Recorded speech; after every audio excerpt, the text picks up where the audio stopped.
A couple of weeks ago, I found out that my wife cheated on me 6 years ago. Her sister told me when I visited her to find out how the delivery of her first child went. She confessed that my wife had told her 6 years ago that she had slept with her best friend while drunk and was very sorry about it. At the time her sister told me, I was with my son. Immediately after leaving her house, I went to take a paternity test with him, fearing the worst. A week later, I received the results, and my fears came true. My son is not mine.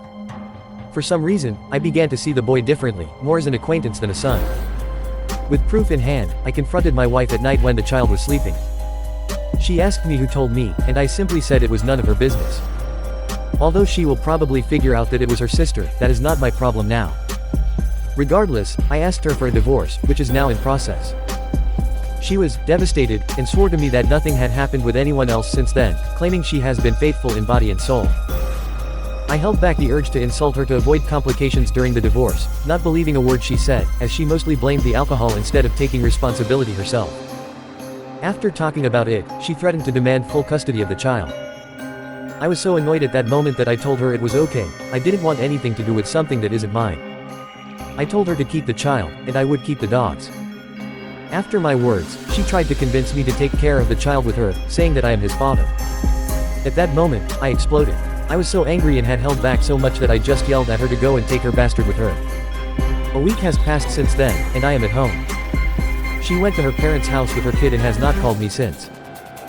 She left with the half-asleep kid when I yelled at her, especially since it was the first time I really yelled at her, which surely affected her. I talked to my parents, and my dad told me that I did the right thing and shouldn't be raising something that isn't my blood. I agree with him, but the pain is still there. My younger brother suggested I write here to entertain myself. I am currently seeing a therapist 3 times a week, who told me that I have already taken the first step, which was to leave behind what causes me pain. It just hurts to know that my family no longer exists. As for why my sister-in-law told me everything, she said she felt guilty seeing me always happy with my son, knowing he might not be mine.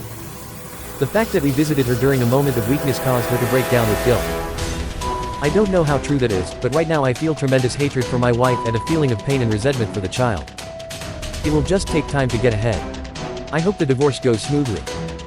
We have separate finances and properties, and if she really asks for child support, I have proof that the child isn't mine.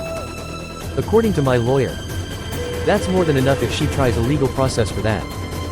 My therapist also recommended that I not see him or her in that, regardless of the child's feelings, I should focus on my own first. The child is no longer my problem, and the sooner I accept that, the better.